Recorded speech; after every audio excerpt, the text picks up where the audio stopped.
Imagine for a moment that you are not the master of your own house. You wake up, you make decisions, you set goals, and you believe that you are the one in the driver's seat of your life. But what if there was another occupant living in the basement of your psyche, a silent architect who has been quietly dismantling your efforts while you sleep? Carl Jung, one of the most profound thinkers in the history of psychology, once made a chilling observation that until you make the unconscious conscious, it will direct your life and you will call it fate. This suggests that the failures, the heartbreaks, and the recurring patterns of self-sabotage you experience are not mere accidents or bad luck, but the deliberate work of a hidden part of yourself that you have spent your entire life trying to ignore. We like to believe we are rational, consistent, and whole, but deep beneath the surface of our conscious awareness lies a reservoir of repressed desires, forgotten traumas, and denied impulses that Jung called the shadow. It is this hidden entity that often holds the keys to why your life isn't going the way you planned. Think about the last time you promised yourself you would change a habit, only to find yourself doing the exact same thing a week later.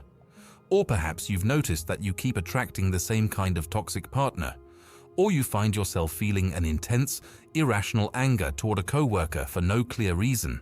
These moments of friction aren't just personality quirks or minor lapses in judgment. They are the fingerprints of your shadow.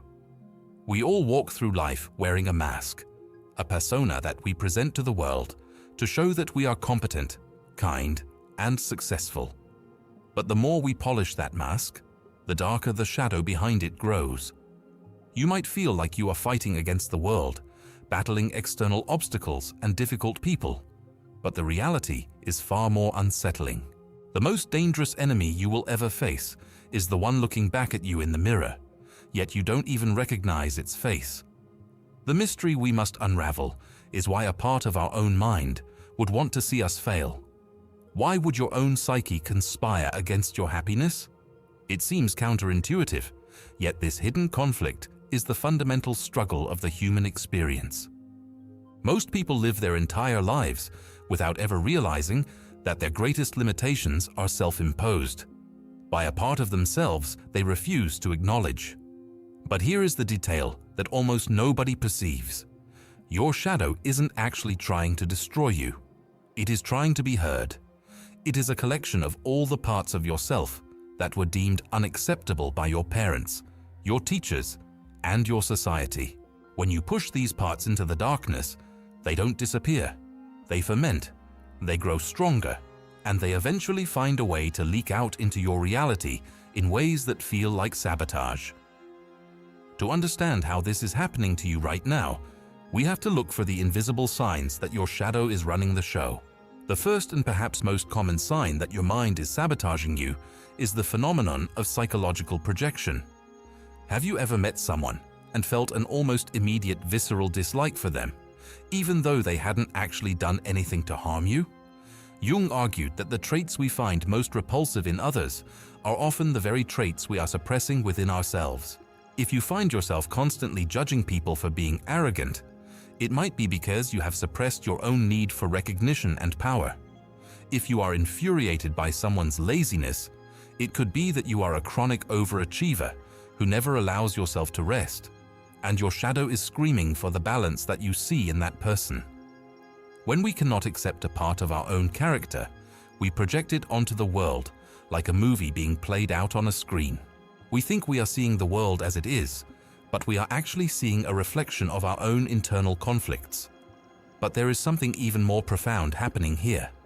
When you project your shadow onto others, you give away your power. You become a victim of your environment because you are constantly reacting to villains who are actually just mirrors of your own soul. This leads us to a second, more elusive sign, the recurring pattern of bad luck. Many people feel as though they are under some kind of cosmic curse. They get the same feedback in every job performance review. They encounter the same arguments in every romantic relationship, and they always seem to hit a wall just as they are about to achieve a major breakthrough. If you find yourself saying, "This always happens to me," you are likely witnessing the shadow at work. This isn't fate. It's a subconscious compulsion to repeat a familiar trauma. Your mind is secretly sabotaging your success because on some deep level, your shadow feels that you don't deserve it. Or perhaps because staying in a state of struggle is more comfortable than the terrifying responsibility of true growth. It is in this point that everything begins to make sense. Your failures are often a protective mechanism designed by your unconscious to keep you within the boundaries of who you think you are, rather than who you could become. A third sign that is often overlooked is the experience of unexplained exhaustion or a sudden loss of creativity. Have you ever felt like you were walking through mud, even though your life seems fine on paper? This chronic fatigue is often the result of the immense psychic energy required to keep the shadow repressed. Imagine trying to hold a large beach ball underwater. It takes constant effort and strength to keep it submerged. The moment you let go, it pops up with violent force. Most of us are spending 50% of our mental energy just trying to keep our messy side hidden from ourselves and others. We suppress our anger, our sadness, our ambition, and our sexuality because we fear they make us bad people. But in doing so, we also suppress our vitality. The shadow is the source of our primal energy, and when we lock it away, we become ghosts of ourselves, drifting through life with a sense of numbness. And here is the detail that almost nobody perceives. The very traits you are hiding are the ones that contain the fuel you need to achieve your dreams.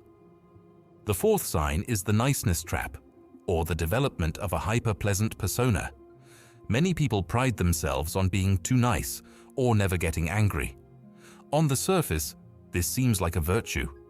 However, in Jungian terms, this is often a major red flag. If you are incapable of saying no, or if you find yourself constantly people-pleasing, it means your shadow is hoarding all of your healthy aggression. Because you refuse to acknowledge your capacity for anger, that anger doesn't go away. Instead, it transforms into passive aggression. It comes out as sarcasm, forgetfulness, or subtle slips that hurt the people around you. You might think you are a saint, but those close to you can feel the coldness beneath the smile.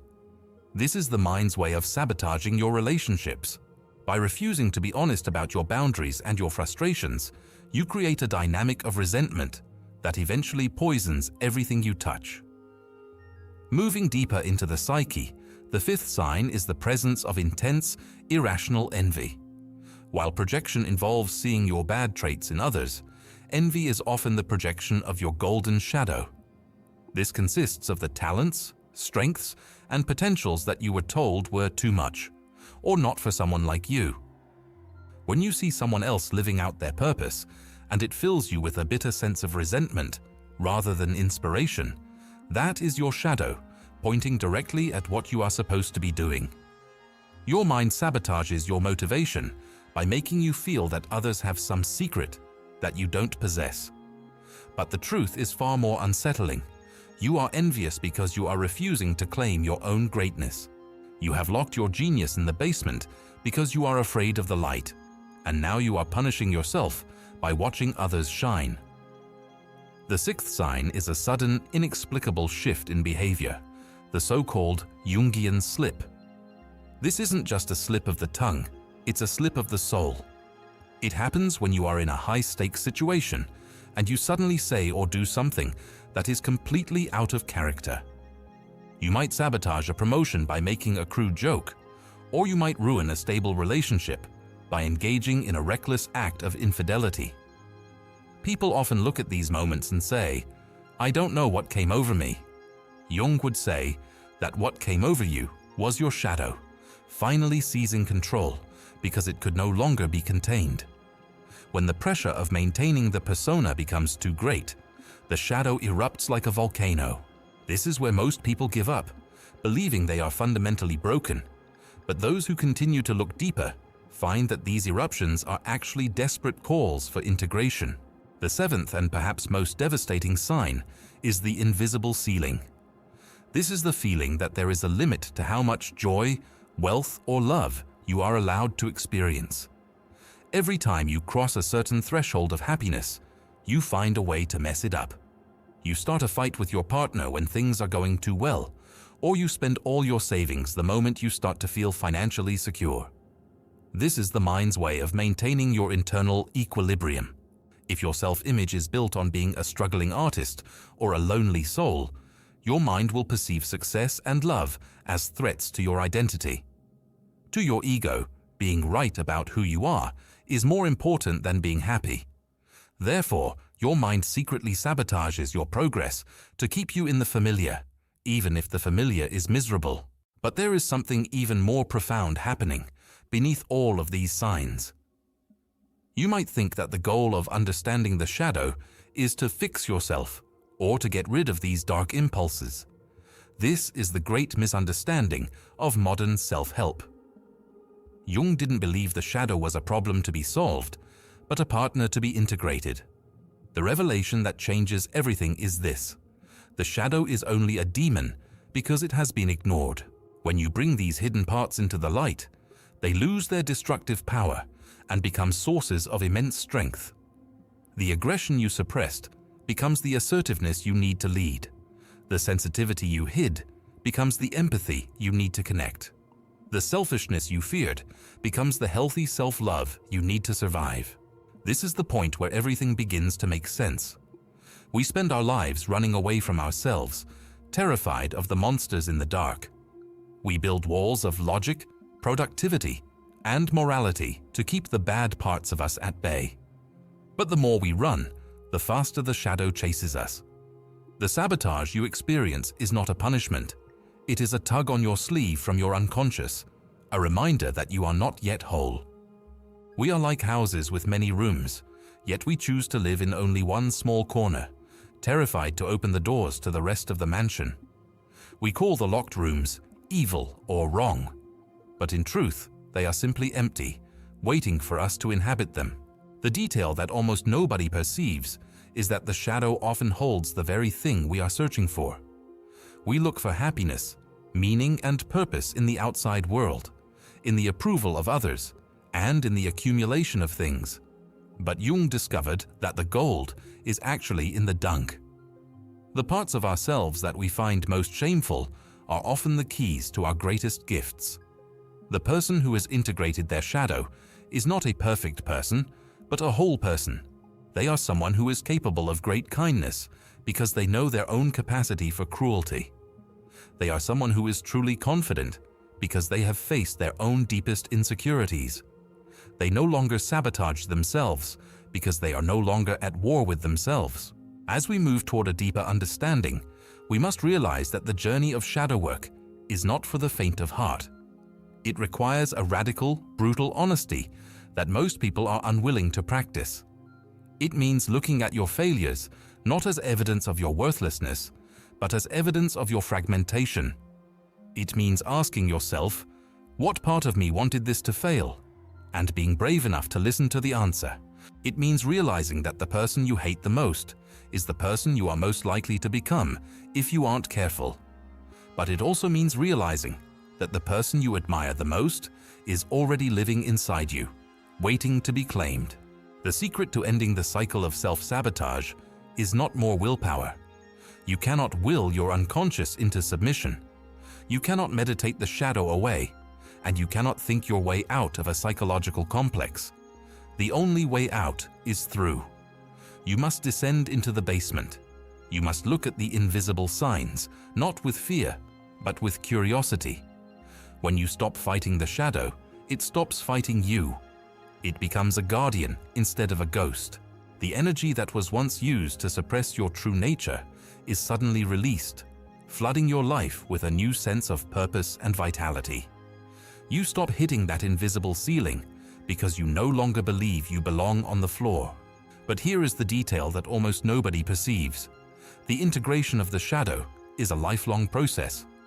There is no final destination where you are perfectly balanced and free of conflict. The mind is an infinite landscape, and as you grow, new layers of the shadow will emerge. But the difference is that you will no longer be a victim of your own mind. You will recognize the signs before the sabotage happens. You will see the projection before it ruins the relationship. You will feel the Jungian slip coming and choose a different path. You will finally be the master of your own house. Reflect for a moment on the life you are currently living.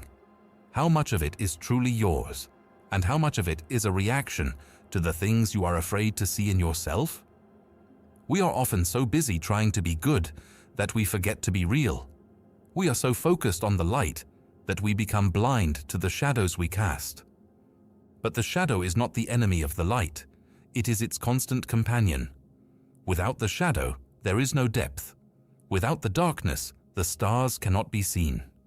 Your mind is sabotaging you because it is trying to bring you back to yourself.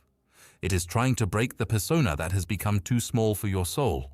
In the end, Carl Jung's theory is a call to a higher form of responsibility. It is the realization that we cannot blame the world for our unhappiness if we refuse to look at the internal architecture of our own suffering. The 7 invisible signs are not omens of doom. They are invitations to a deeper life. They are the breadcrumbs leading you back to the parts of yourself you abandoned long ago. When you finally stop running, when you turn around and face the darkness, you will find that it wasn't a monster following you at all. It was your own potential, your own power, and your own wholeness, dressed in the rags of your neglect, simply waiting for you to recognize it. Take a long, honest look at the patterns in your life. Look at the people who irritate you, the goals you haven't reached, and the moments you felt not like yourself. These are the maps of your internal world. If you want to stop the sabotage, you must stop the denial. You must embrace the complexity of being human, the light and the dark, the saint and the sinner, the mask and the shadow. Only then can you stop calling your life fate and start calling it destiny. For the greatest adventure is not the one we take across the world, but the one we take across the internal landscape of our own mind, discovering that the very things we feared would destroy us are the very things that will finally set us free.